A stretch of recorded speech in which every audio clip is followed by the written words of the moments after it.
Graça e a paz, Senhor Jesus. Uma alegria estar aqui novamente com vocês e agradecer a confiança da igreja, do pastor Sérgio, mesmo na sua ausência. Agradecer estar aqui mais uma vez com vocês. É um privilégio compartilhar a palavra de Deus, porque quando nós estamos ali orando, preparando, Deus já vai falando com a gente mesmo, né? Então, para mim, é uma satisfação quando eu vejo Deus falando, se revelando, e eu espero que nessa noite Ele revele a você a sua boa, agradável e perfeita vontade. Amém?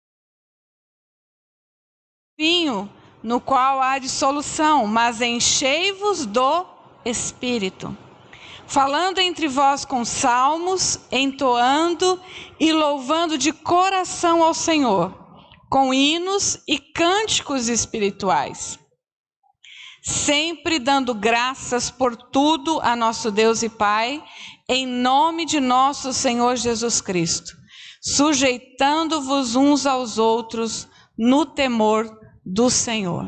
Amém? Pai, obrigada pela Tua palavra. Tua palavra é vida, Tua palavra é ensinamento, é alimento, é força para as nossas vidas, Pai. Obrigada porque o Senhor se revela através da Tua palavra e o Senhor revela a Tua boa vontade para nós. Então, nesta noite, que o Espírito Santo cumpra o propósito para o qual ele foi enviado, ensinando, lembrando, guiando a toda a verdade. Eu peço assim e agradeço em nome de Jesus. Amém. O título dessa mensagem é um olhar de Deus para o futuro. Um olhar de Deus, ou você olhar com o olhar de Deus para o futuro. Nós estamos ainda no começo de um novo ano. E, na verdade, nós estamos iniciando um novo século. Isso mesmo, o século não começou em 2020, ele começa em 2021. A partir desse ano, começa o início de um novo século. E quando nós olhamos, então, para tudo aquilo que ainda está por vir, gera uma certa ansiedade, gera uma certa incerteza no coração dos pais que têm filhos pequenos, dos jovens, né? Ou mesmo dos idosos, o que eu ainda vou enfrentar pela frente. Se nós pudéssemos olhar esse futuro com as lentes de um telescópio, o que será que a gente ia ver? Quem aqui já assistiu o filme que mostra o futuro? Daqui 10 anos, 20 anos, 30 anos, quem já assistiu? Só o irmãozinho jovem ali? Bom, mas você já deve ter visto pelo menos a propaganda de um filme. E você sabe que eles sempre projetam um futuro muito ruim, né? Apesar de toda a tecnologia, esses filmes mostram um futuro devastador, onde a vida vai ser prejudicada, onde o ser humano vai sofrer, onde a terra vai ter todos os seus recursos esgotados. Não é assim, irmão? Não é? A maioria dos filmes são assim. Desolação total. Quando a gente olha para a Escritura, a gente vê, por exemplo, Jesus falando de como seria o futuro. E ele não faz uma projeção muito boa, não é? Ele diz, vai chegar um tempo quando vocês vão observar sinais. Que sinais são esses? Jesus disse que aumentaria o número de catástrofes, de terremotos. Quantos aqui acham que isso já está acontecendo? Catástrofes terríveis. Os irmãos sabem que eu e meu esposo, que está aqui, estivemos no Japão e nós chegamos aqui em fevereiro de 2011. Poucos dias antes de acontecer aquele terrível tsunami, que acabou, inclusive, afetando a usina, né, nuclear, que teve uma devastação imensa. Algo que nós não tínhamos visto, que o mundo não tinha visto ainda. Foi terrível. E nós estamos contemplando muitas catástrofes, muitos terremotos. Jesus também disse que nos últimos dias, nesse futuro que Jesus estava visualizando ou profetizando, ele disse, vai haver muitas pragas, muitas doenças.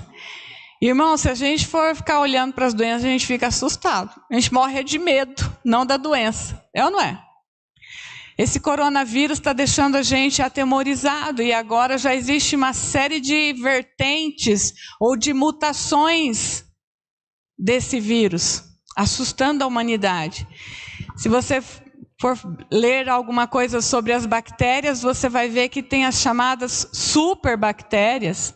Gente que às vezes não tinha nada e por causa de uma bactéria veio a falecer. Então as pragas, as doenças estão aí. E Jesus também disse que nesse futuro haveria muita discórdia, muita inimizade, haveria guerra, nação contra nação, e haveria guerra dentro das famílias, pais contra filhos e filhos contra pais. Vocês concordam que isso está acontecendo? Basta assistir os programas policiais, né? Para ver que isso já é uma realidade.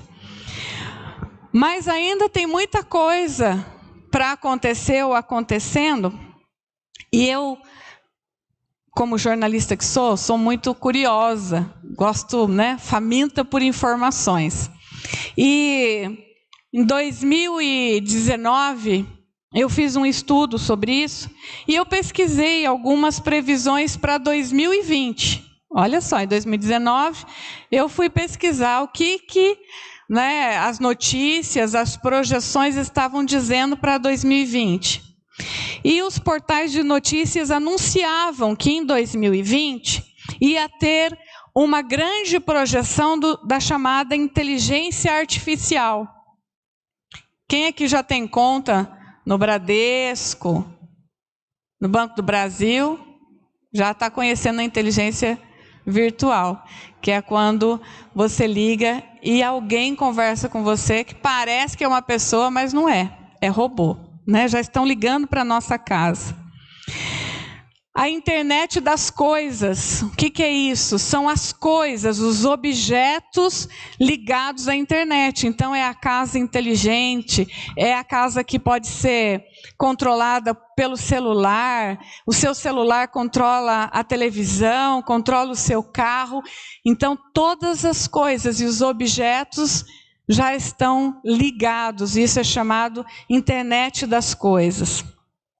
A tecnologia de reconhecimento facial estaria por toda parte, nos expondo cada vez mais. E isso já é uma realidade em muitos países, nos aeroportos, por exemplo. O que eles chamam de humano ampliado, que é usar a tecnologia para ampliar as experiências cognitivas e físicas do ser humano. Então é roupa que interage, que mede o batimento cardíaco, é um sapato que já faz diferença, né? É uma prótese super avançada. Então o humano ampliado é a tecnologia no nosso corpo. Uma outra coisa muito estranha, que eu não sei se você já leu sobre isso, e que já está acontecendo, é a comida criada em laboratório. Eles chamam também de sabores e aromas digitais. Então você já conseguiu sentir um cheiro quando você entra numa loja, por exemplo. Mas a comida, em 2019, foi lançado o primeiro hambúrguer fake. Fake é mentira, né? Primeiro hambúrguer de carne mentirosa, porque não é de carne. É toda uma criação de vegetais, de aromas e de alimentos que vão parecer carne, mas não é carne. E isso chegou em Brasil em 2019. Em outros países do mundo já tem. Então, algumas coisas aqui em relação à saúde, à alimentação, à tecnologia, à cultura, que alguns anos atrás, porque a maioria aqui tem... Não, tem uma ali que deve ter menos de 15, né? Eu ia falar que a maioria tem mais de 15, tem uma ali que tem uma carinha com menos de 15. Há 15 anos atrás, eles diziam, olha, vai chegar 2020, e em 2020 vai ter isso, vai ter aquilo outro. Nós passamos 2020 e muitas dessas coisas tiveram um boom. E agora, o que nos espera a partir de 2021 para esse novo século? O que será? Mas isso foi só uma introdução, uma curiosidade, para mostrar para nós que a Bíblia já falava do futuro, e mais do que isso, a Bíblia nos preparava ou nos prepara para o futuro, seja ele qual for. Amém? Nós desconhecemos o futuro que nos espera. Eclesiastes capítulo 8, 6 e 7 diz assim, ninguém conhece o futuro.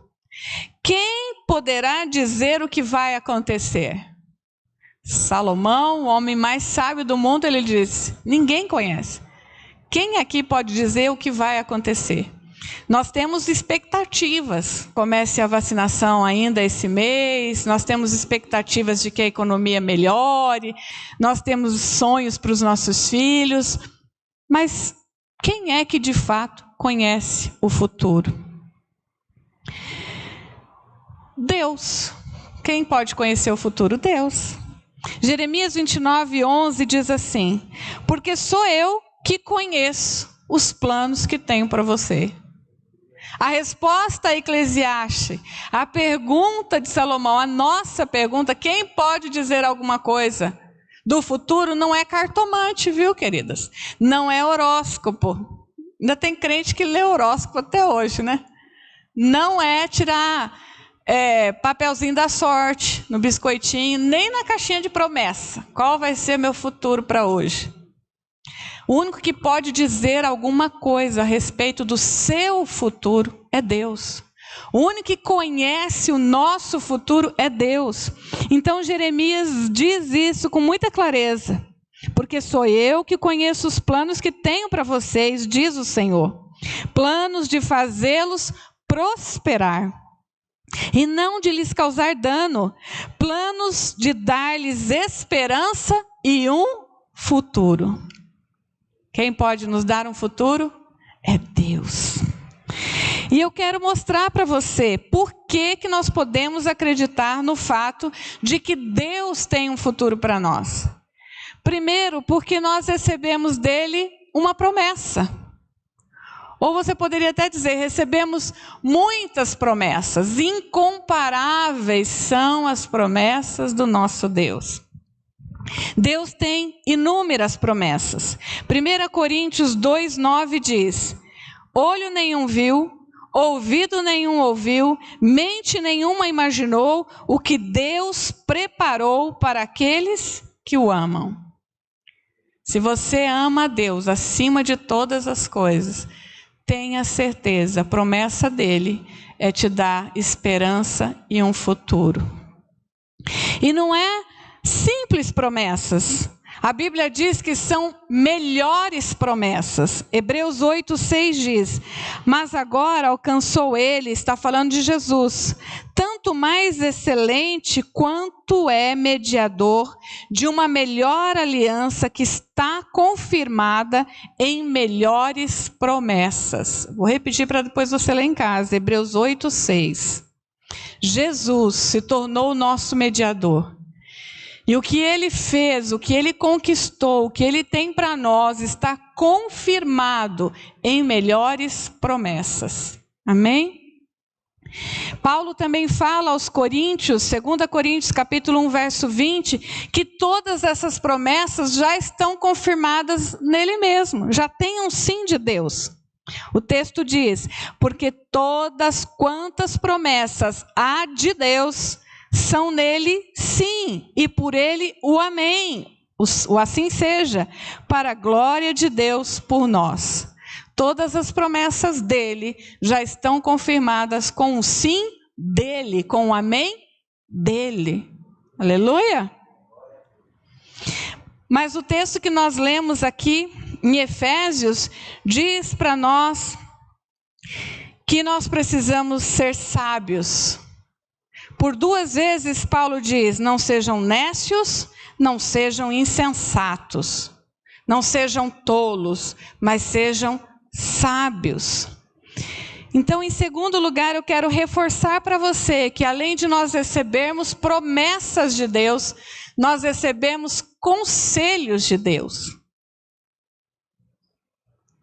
É certo que os jovens de hoje não gostam muito de receber conselhos, né?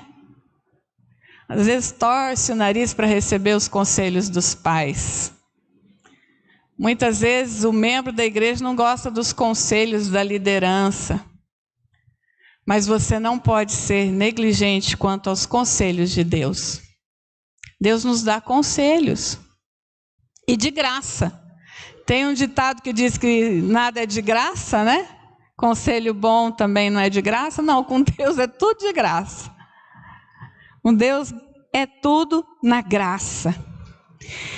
Em Efésios, Paulo mostra vários conselhos à igreja. Fala sobre a questão de marido e mulher, a santidade, filhos e pais. No capítulo 3, Paulo fala do segredo de Cristo, de convergir nele todas as coisas e de nos fazer participantes do glorioso plano de Deus.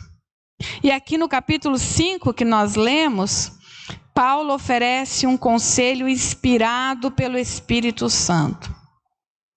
Paulo faz algumas advertências para nós em relação à vida cristã. Você pode olhar comigo mais de perto aí na sua Bíblia. Não sei se você tem o costume de grafar, grifar, marcar. Primeiro conselho que Paulo destaca aqui é: vede prudentemente como andais. Em outra tradução diz, tenham cuidado como vivem. Tenham cuidado como vivem. Os dias são maus, os dias são difíceis, o futuro é essa coisa complexa que a gente ainda não consegue entender, cheia de previsões difíceis. E aí Paulo está dizendo, por 2 vezes, não sejam insensatos, não sejam tolos, tomem cuidado. Paulo, inspirado pelo Espírito Santo, está nos lembrando que a vida do cristão não pode ser uma vida alheia às coisas do mundo, mas não pode ser também uma vida alheia às coisas de Deus. Nós não somos do mundo, mas vivemos nele. Então não dá simplesmente para a gente ficar trancado dentro de casa como monges, né? Como aquelas pessoas que buscam na religião ficar reclusas, em meditação para se tornar santo, para não pecar. A gente peca dentro de nós mesmos. Em Romanos, Paulo fala assim, o pecado não está no mundo. O pecado não está no diabo, o pecado está na minha carne. Quem me livrará do corpo dessa morte? O pecado está dentro de mim, está dentro de você. Então, ainda que você esteja sozinho, dentro do seu quarto, trancado, sem conversar com ninguém, você ainda pode ser um pecador. Não dá para ficar isolado do mundo, mas principalmente não dá para ficar isolado das coisas de Deus. A gente não pode achar que só estar presente no dia da reunião da igreja já me prepara para o futuro. Não, Jesus falou que Deus espera intimidade conosco. Ele nos criou porque Ele queria alguém para ter intimidade. Foi isso que deixou o diabo nervoso. Como assim? Eu estou aqui, eu sou bonito, né? Sou lindo, olha só, anjo de luz, maravilhoso.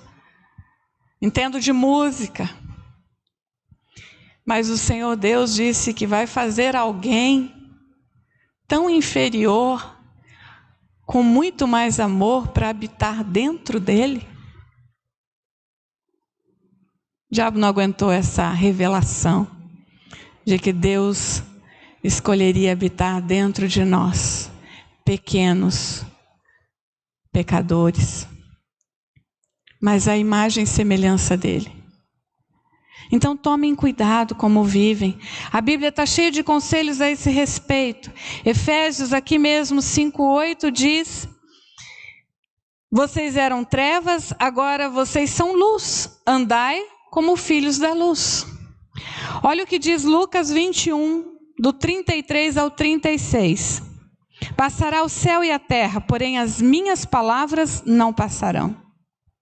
Acautelai-vos, ou seja, tenha cuidado por vocês mesmos, para que nunca suceda que o vosso coração fique sobrecarregado com as concupiscências, ou seja, com os desejos dessa vida, da embriaguez e das preocupações deste mundo, e para que aquele dia, ou seja, aquele futuro em que Jesus virá, não venha sobre vós repentinamente como um laço. Pois há de sobrevir a todos os que vivem sobre a face de toda a terra.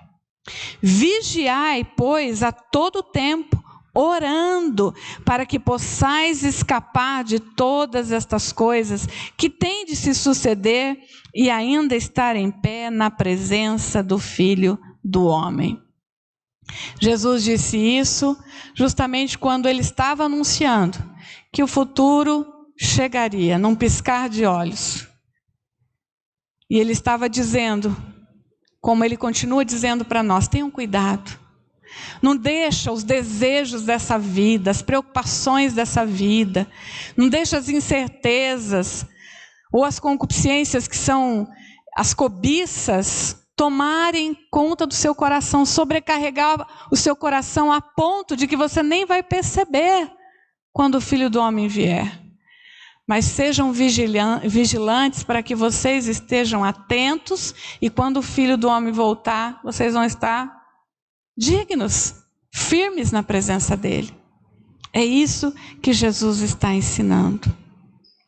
Um outro conselho que Paulo nos destaca aqui, ele diz: remindo o tempo. Remindo o tempo. Em outra versão diz, aproveitando ao máximo cada oportunidade. A palavra remir aqui é libertar, é redimir. Nós muitas vezes nos sentimos como que o tempo está aprisionado, ou o tempo está curto, ou não tenho tempo para isso, não tenho tempo para aquilo, ou então a sensação de que o tempo está passando muito rápido. E ontem mesmo eu estive aqui, era dezembro, e hoje já é janeiro. E passou muito rápido. E o tempo está passando rápido. E nós não sabemos quanto tempo temos até que esse futuro de Jesus se cumpra.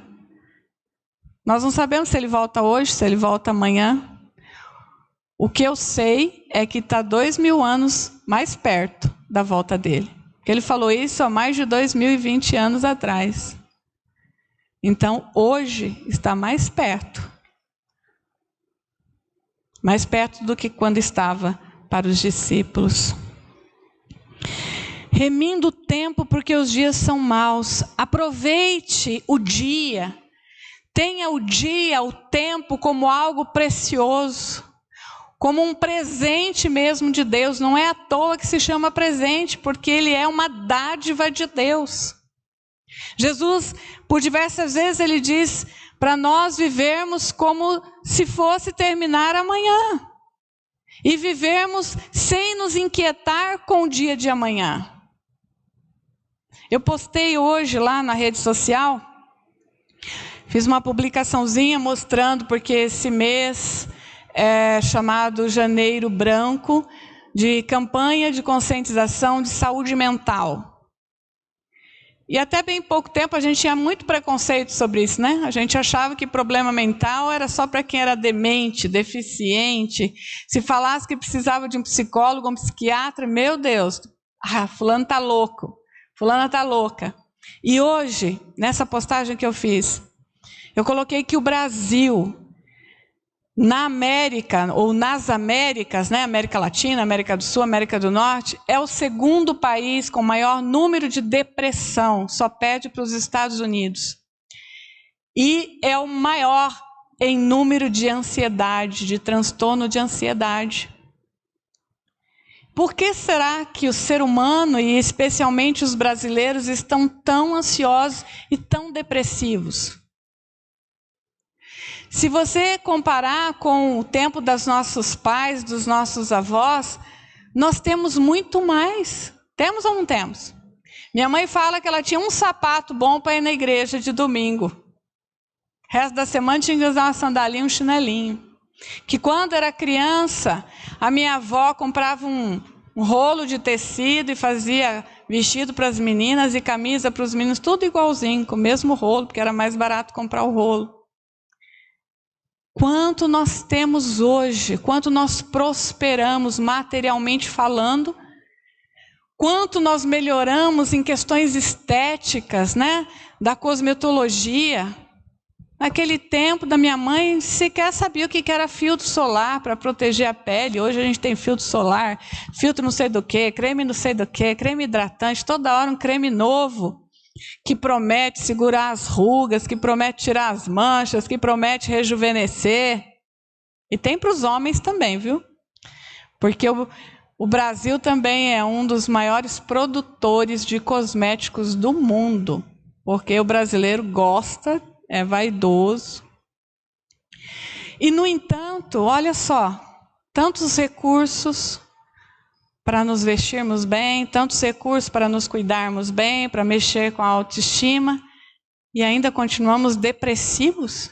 E ainda somos ansiosos? O que há de errado com o ser humano? É porque alguma coisa não vai bem por dentro. E quando a gente fala de mente, nós estamos falando de alma, porque a alma é o quê? A alma é a vontade, a alma é a personalidade, a alma é o nosso conhecimento, é o nosso intelecto. O que reside dentro de nós, muitas vezes, não está sendo compatível com a palavra de Deus, com aquilo que Deus quer para nós. E é por isso que nós, olhando ou vivenciando as circunstâncias do mundo e esquecendo o que Deus tem para nós, nos tornamos depressivos, ansiosos. Quando Jesus lá atrás já disse, não andeis ansiosos por coisa alguma, basta o dia, o próprio mal. Há pouco tempo eu estava conversando com uma amiga que é psicóloga, e em alguma coisa que eu disse para ela, Mônica, peraí, vamos ver isso aí que você está me falando. Quanto tempo você acha que vai levar para essa situação aí acontecer? Algo que eu estava compartilhando com ela, né? E eu disse, minha previsão é para daqui uns 5 anos, 10 anos. Então por que você está sofrendo agora? Minha amiga, se você está imaginando, você mesmo está acreditando que isso que você está preocupado agora vai acontecer daqui uns 5 anos, eu vou abrir para vocês o que é, né? É algo particular, mas não tem problema. Uma preocupação com os nossos pais, que estão envelhecendo, com dificuldades já motoras, minha mãe com dificuldade, minha mãe é viúva, e eu falei para ele, minha mãe sempre foi independente, ela acho que está assistindo, porque ele mandou o link para ela, que ela gosta de ver, vai ver eu falando dela. Sempre foi muito independente, gosta de morar sozinha, mas eu estava falando para ele, eu falei, olha, essa última vez que vi minha mãe toda tortinha, com a coluna, com dor na perna, só na cama, eu fiquei preocupada. Eu falei, minha mãe não vai poder ficar muito tempo sozinha. Pela idade dela, eu estou dando aí 5 anos no máximo para ela aguentar ficar sozinha. Nós vamos ter que fazer alguma coisa. E era isso que eu estava compartilhando com a minha amiga. E apesar de ser algo que realmente mexe com o nosso coração, ela me disse, Mônica, se não é já que você tem que arrancar sua mãe da sua casa, por que você está sofrendo hoje? Nós somos assim, estamos sofrendo pelo que vai acontecer hoje, pelo que vai acontecer amanhã, daqui 2 anos, daqui 5 anos, daqui 10 anos, nós já estamos sofrendo com o próximo século. Quando Jesus disse, basta o dia o próprio mal, cada dia já tem um mal, por que eu vou sofrer por 5 anos? Então nós precisamos aprender a remir o tempo, nós precisamos ter sabedoria para administrar o dia mau, administrar o que vem contra nós. Eclesiastes, capítulo 9, verso 11 diz assim, voltei-me e vi debaixo do sol que não é dos ligeiros a carreira ou a corrida, nem dos fortes a batalha, nem tampouco dos sábios o pão, também não é dos prudentes somente as riquezas, nem dos entendidos o favor, mas que o tempo e a oportunidade ocorrem a todos. Então não são apenas os ligeiros que ganham uma corrida, não são apenas os fortes que vencem uma batalha. Ele diz, não são apenas os sábios que conseguem o pão, mas o tempo, a oportunidade está aí para todos. Isso é Bíblia, gente, não é palestra motivacional. Embora tenha um monte de gente dando palestra, fazendo conferência de autoajuda, usando conceitos bíblicos, usando o que a Bíblia diz. E às vezes a gente até bate palma para essas pessoas e diz, olha, o que ele está dizendo? Que o tempo e a oportunidade são para todos. Não, quem disse isso foi Salomão. Alguém escolhido por Deus. Um outro conselho que Paulo nos dá é, compreenda, versículo 17, procurai compreender qual é a vontade do Senhor. Então no futuro, antes de você fazer os seus planos, antes de você listar os seus sonhos, procure compreender, saber qual é a vontade de Deus. E eu não falo só para nós como indivíduos, como pessoas, mas como família. Lá em casa nós temos esse hábito. Eu tenho um filho, né? Meu filho esse ano completa 19 anos. Mas a gente coloca ele como participante de tudo que a gente decide. Olha, esse ano a gente está pensando em fazer isso, vamos fazer aquilo. E a gente vai listando e vai perguntando para ele o que ele está sonhando, o que ele está querendo. E a gente planeja juntos. Mas buscar também a vontade de Deus enquanto igreja. Vocês que servem no ministério, aproveitem esse primeiro mês, que normalmente é um mês ainda, né, de planejamento, de recesso. Busque a vontade do Senhor para o seu ministério. O que Deus está querendo para o louvor esse ano? O que Deus está querendo para o ministério de oração esse ano? O que Deus está querendo para o ministério de missões esse ano? Qual é a vontade de Deus para a IPI de Cambé? Qual é a vontade de Deus para mim como cidadão nessa cidade? Como pai de família, como esposa, como mãe, como filho? Vamos compreender a vontade de Deus. 1 Pedro 4:2 diz, para que no tempo que nos resta na carne, ou seja, o corpo, o tempo que nós temos ainda nesse corpo, Pedro está falando, não vivais mais segundo as concupiscências ou os desejos humanos, mas segundo a vontade de Deus. Como eu disse, nós não sabemos quanto tempo temos, quanto tempo desse futuro ainda temos. Eu escrevi um texto no meu blog em que eu falo sobre meio século vivido, porque eu já tenho mais de 50 anos, né? Então eu já vivi meio século de vida. Quanto mais será que eu tenho? Eu já vivi mais do que muitas mulheres que morreram, mortas por seus maridos, mortas porque não fizeram um pré-natal adequado.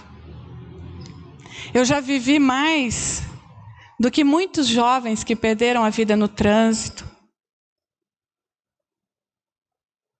Quanto tempo ainda nós temos? Não importa. O que a Bíblia está dizendo é que o tempo que você tem, viva de acordo com a vontade de Deus. Amém? O último conselho que Paulo nos dá aqui, ele diz, versículo 18: não vos embriagueis com vinho, mas enchei-vos do Espírito Santo. Enchei-vos do Espírito Santo. Por que Paulo faz essa comparação? Todo mundo aqui já viu alguém embriagado, não?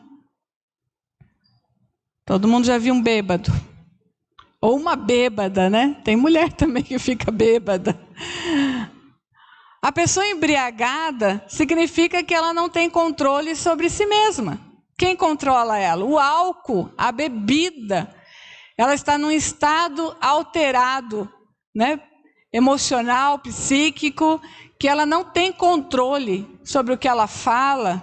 Quantas vezes já vi mulheres chorando porque o marido chega em casa bêbado, bate na mulher, bate nos filhos, dá escândalo, né? Mulher bebe, dá escândalo no casamento, da família. Não tem controle.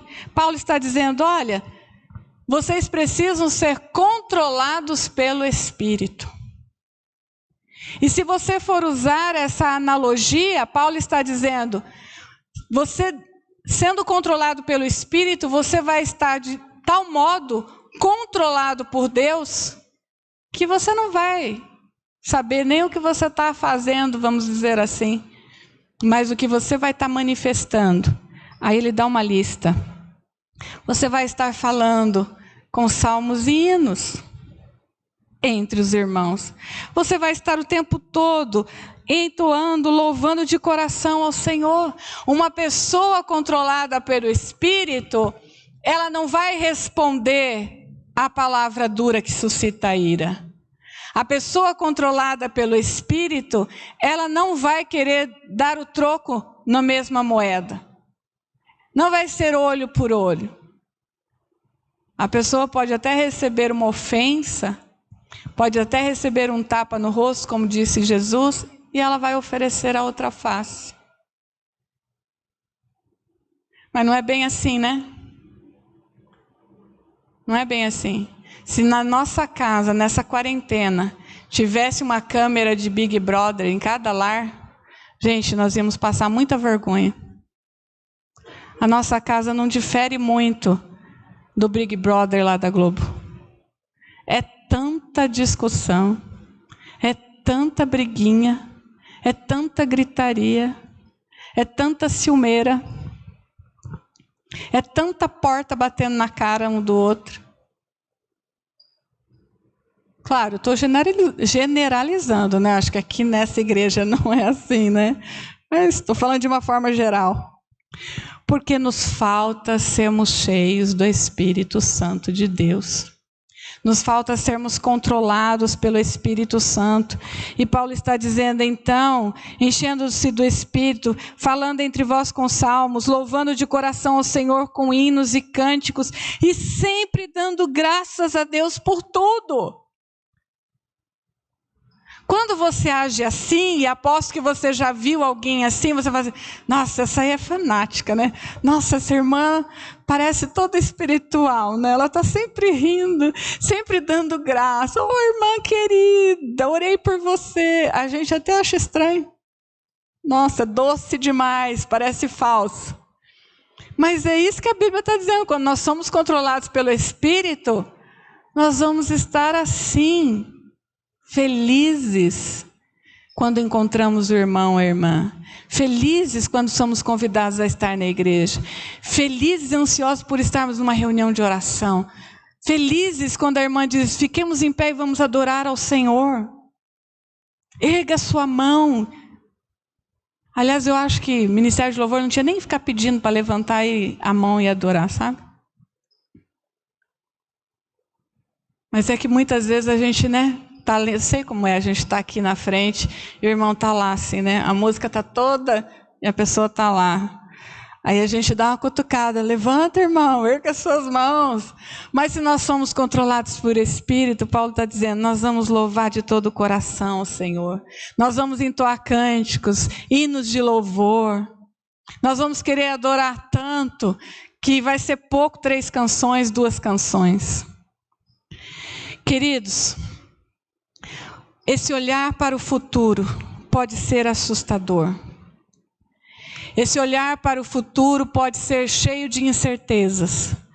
Esse olhar para o futuro pode ser cheio de coisas que a gente não compreende. Eu sei que muitas vezes até para os idosos, eu falava hoje com meu esposo, tentando ajudar um idoso que não sabia usar um aplicativo do celular.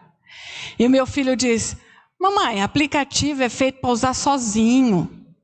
É fácil, porque é para a pessoa usar sozinho. Para eles que nasceram na era digital, é fácil. Eles já sabem o que tem que fazer, é intuitivo. Para quem que não conheceu isso antes, é difícil. Então eu sei que a hora que a gente vê toda essa tecnologia, a gente se assusta. Pensar que um ser humano pode daqui a pouco virar um robô realmente por causa desse humano ampliado que eu falei, nos assusta. Mas eu quero dizer para você que nós precisamos ter um olhar para o futuro em Deus. Nós temos que olhar para o futuro de Deus para nós. Nós temos que olhar para o futuro com a esperança do que Deus tem para nós. Qual é a vontade boa, agradável e perfeita que Ele tem para nós. A esperança que Ele coloca no nosso coração de experimentarmos coisas grandes com Ele.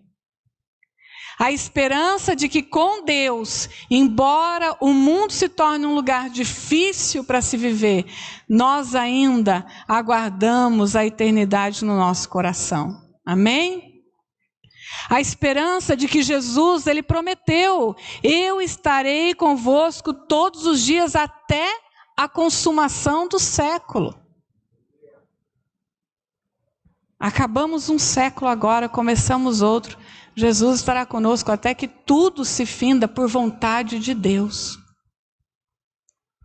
Então, lembre-se, nós recebemos promessas de Deus. Nós recebemos conselhos de Deus. E o que nós precisamos então? Crer nas promessas. Confiar que Deus fará a parte dele. E estarmos vigilantes e atentos aos conselhos de Deus e fazer a nossa parte. Simples assim. Quando cada um faz a sua parte, com certeza, o futuro será vitorioso. Com certeza, o futuro será de fato o cumprimento que Deus tem para nós. Amém? Eu gostaria de orar.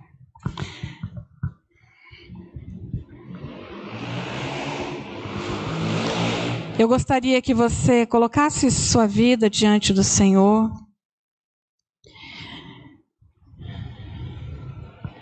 O salmista, no Salmo 31, verso 15, diz assim: o meu futuro está nas tuas mãos. Que essa seja a sua oração. Diga a Deus, o meu futuro está nas tuas mãos. O Salmo 143, o salmista diz: ensina-me a fazer a tua vontade. Ensina-me a tua vontade. Ensina-me a aproveitar cada oportunidade. Ensina-me a remir o tempo. Ensina-me a andar com cuidado, prudentemente, como sábio e não como insensato.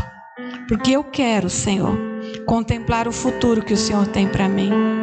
Eu quero, Senhor, a despeito de todas as coisas, vivenciar as promessas que o Senhor tem para mim. Pai, em nome de Jesus, obrigada pela tua palavra poderosa. Obrigada, Senhor, porque somos despertados e exortados a andar em intimidade contigo, Senhor.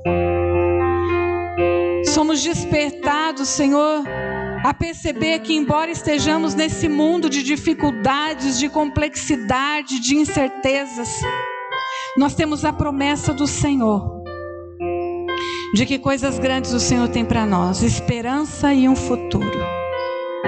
Nós somos despertados a perceber que o Senhor tem conselhos para nós, de como podemos viver bem e melhor nessa terra, de como podemos passar por aqui, Senhor, de uma maneira a viver a vida abundante que Jesus conquistou na cruz. Possamos ser atentos aos seus conselhos, levar a sério e aplicar nas nossas vidas. A perceber que o Senhor nos conduz para não errarmos o caminho, Senhor, não pegarmos nenhum atalho, mas estarmos na direção certa, que nos levará ao que o Senhor preparou para nós. Senhor, o meu futuro está nas tuas mãos. Nós não sabemos quanto tempo nós temos nesse futuro que começa hoje, nesse novo ano, nesse novo século, Pai. Mas como disse o apóstolo Pedro, no tempo que nos resta, vivamos de acordo com a vontade de Deus. Que o teu povo que aqui está, que o teu povo que acompanha essa mensagem pela internet, que esta igreja, Senhor, se levante como uma igreja que está disposta a ser cheia do Espírito Santo, a manifestar não apenas os dons espirituais, mas com a presença do Espírito, com o controle do Espírito, saber se relacionar dentro de casa, dentro da igreja, fora de casa, fora da igreja. Obrigada, Senhor. Nos perdoe porque muitas vezes somos insensatos, somos tolos. Perdoa-nos porque muitas vezes deixamos a nossa carne falar mais alto, Senhor. Perdoa-nos porque muitas vezes, ao invés de mansidão, permitimos a gritaria, ao invés do domínio próprio, fruto do Espírito. Perdemos o controle da nossa vida, da nossa casa. Nós colocamos tudo nas tuas mãos, Senhor, e pedimos que o Senhor nos abençoe, que o Senhor nos guie, que o Senhor nos fortaleça, que o Senhor nos conduza, que o Senhor nos ajude para a honra e para a glória do teu nome. Em nome de Jesus. Amém. Amém. Que Deus te abençoe. Essa semana que ainda tem mais alguns dias para você experimentar a vontade de Deus, seja uma semana abençoada. Que este ano seja um ano abençoado. Que você possa chegar em casa hoje, você que está em casa, faz uma lista. Eu quero ser cheia do Espírito Santo. Não uma lista de bens materiais, mas uma lista da sua vida cristã. Esse ano eu vou servir mais a Deus. Esse ano eu vou buscar a vontade de Deus para mim. Receba a bênção do Senhor. Que o amor de Deus, o Pai, esse Pai maravilhoso que amou-nos de tal maneira, que enviou seu Filho, e que a graça desse Filho, graça salvadora do Deus Filho, e que o Espírito Santo, com a sua consolação, com a sua direção, com o seu fruto, estejam sobre vocês aqui presentes, vocês aí do outro lado da tela, com toda a igreja espalhada sobre a face da terra. E se você crê, você diz amém, que assim seja. Vá na paz do Senhor. Muito obrigada, Deus abençoe.